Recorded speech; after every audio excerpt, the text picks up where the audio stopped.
Good morning. Let's start how we always do. Start to identify your breathing.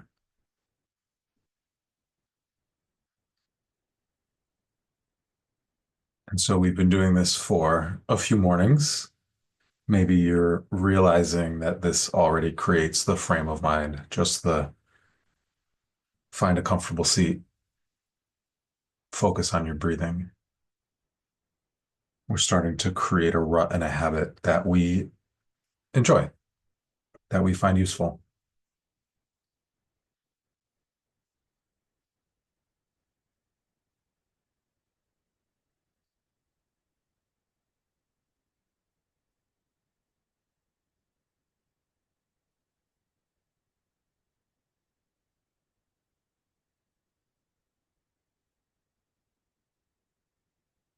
And so practice any of the tools that we've gone over the past week and a half.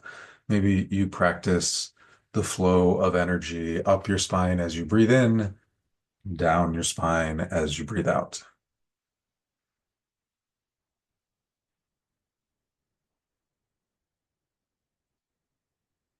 Maybe you settle your attention at the tip of your nose and you either listen for your breath coming in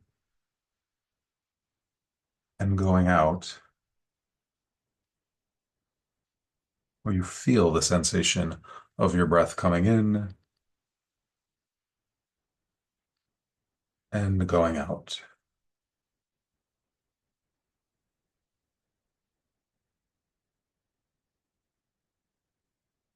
You can practice feeling for sensations in your body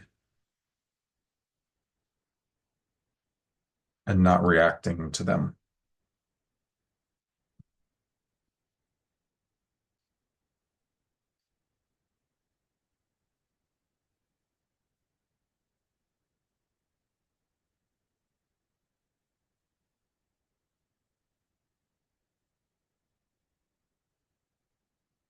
The practice of not reacting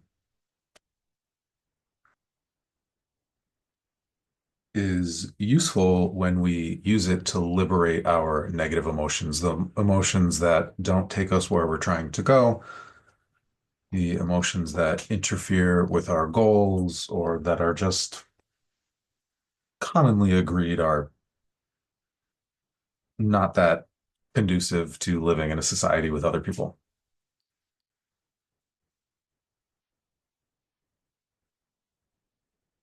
And I mentioned that the amplification of that process is to do the same with our positive emotions. And why would we do that? Why would we have these positive emotions that make us feel good, that move us in the direction of our goals, that are commonly agreed upon to be virtuous or useful? Why would we want to liberate those emotions?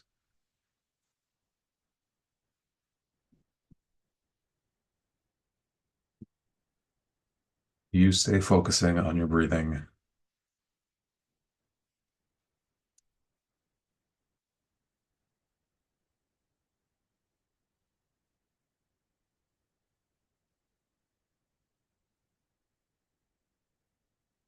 You may ask why it is better to liberate emotion rather than to generate positive karma. And the answer is that all karmic traces act to constrain us, to restrict us to particular identities. And so our goal is to liberate ourselves from all conditioning, good or bad, positive or negative, preferred or not preferred. This doesn't mean that once liberated, positive traits such as compassion are not present. They are. But when we're no longer driven by these karmic tendencies, we see our situation clearly and respond spontaneously and appropriately rather than being pushed in one direction or pulled in another. The relative compassion that arises from positive karmic tendencies is very good, but better is the absolute compassion that arises effortlessly and perfectly in the individual liberated from karmic conditioning. It's more spacious and inclusive, more effective and free of the delusions of dualism. And that's a lot. That's a lot to go over.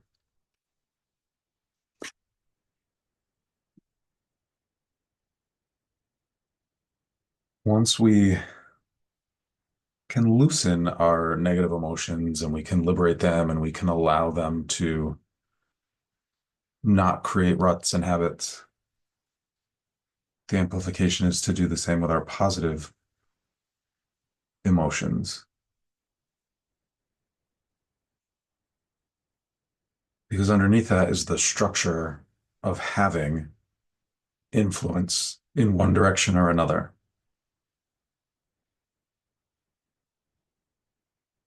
And so, underneath these ideas of good and bad and positive and negative and where we're trying to go and where we're not trying to go, underneath that is just the human experience. It's just the experience of us being here, existing in reality, breathing, and just having this human experience.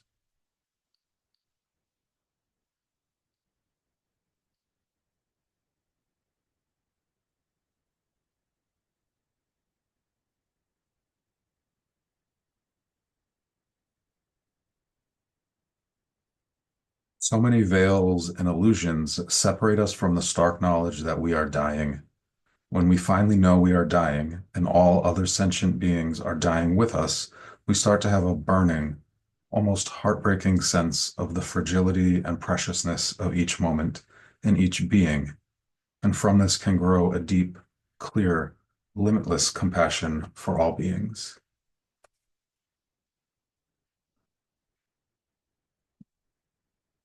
When we strive to liberate ourselves from these patterns, these ruts, these habits, this structure, underneath that all is this really tender realization that we all want the same things. We all want to be happy. We all want our lives to be easy.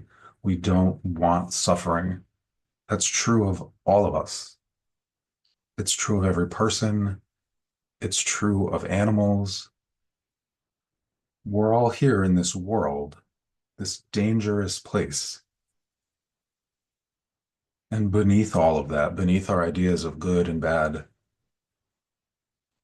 is just this understanding that we're here for just a short time.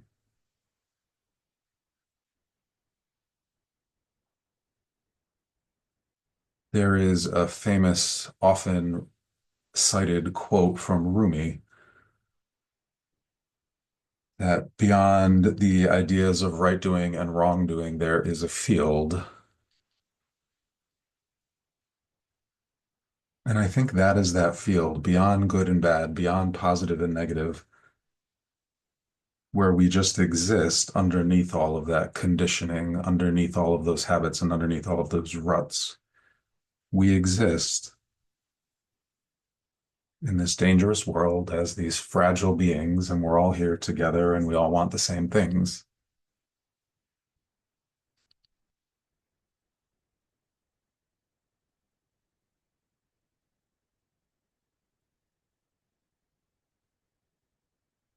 And we have a whole lot of emotions around all of that. And so we just stay with our breathing.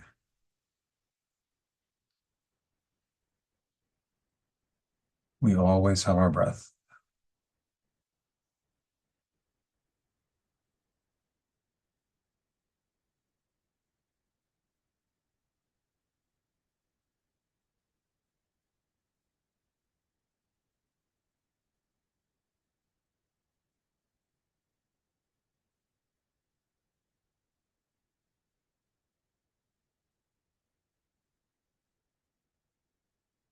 And so maybe after we liberate our conditionings, after we start to lift out of our ruts,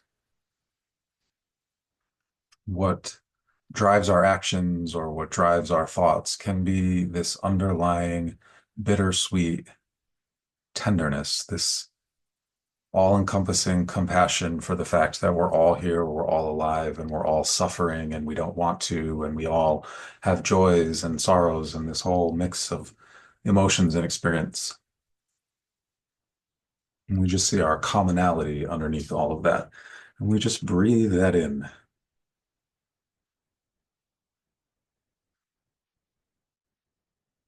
And we also breathe that out.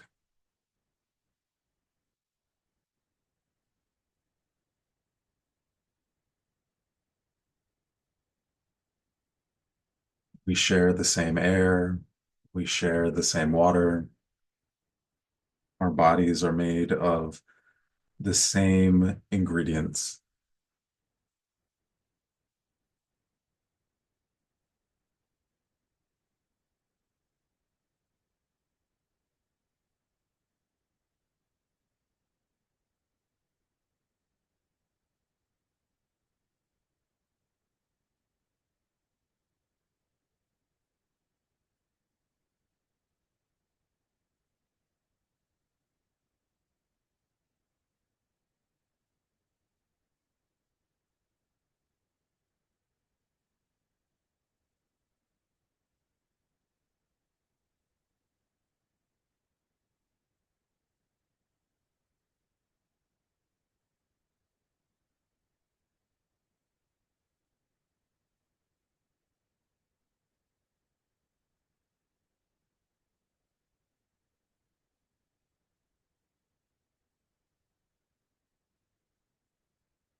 And if you wandered away, you come back.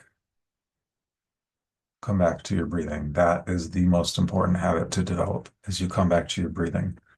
Where am I? What's going on here? What was I doing? Uh, I was liberating my emotions.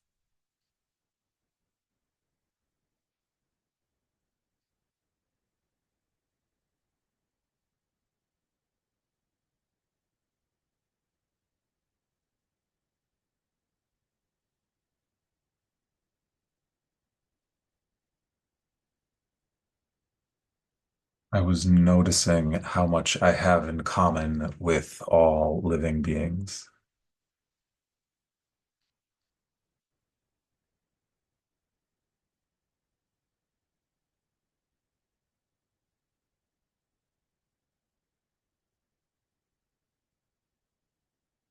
I was exploring the soft spot of my compassion.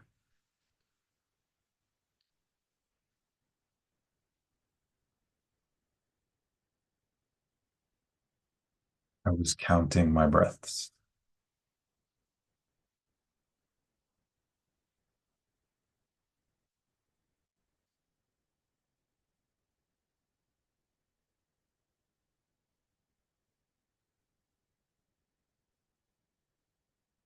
I was enchanted by the sensations of breathing in and breathing out.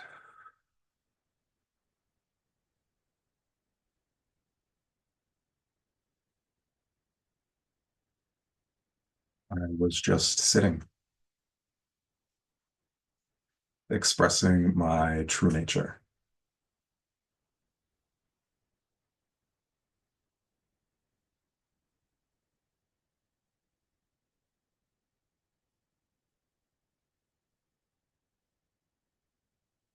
I was lost in neutral time, not taking anything in, not putting anything out, just waiting with myself. Patience is to wait and to enjoy the waiting.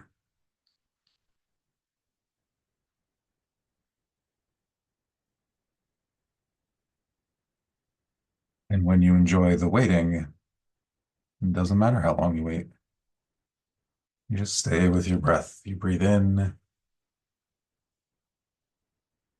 and you breathe out.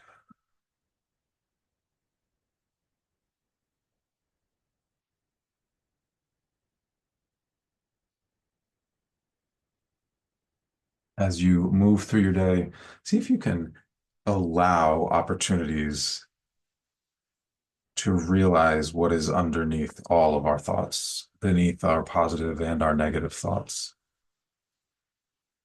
That common sense of compassion.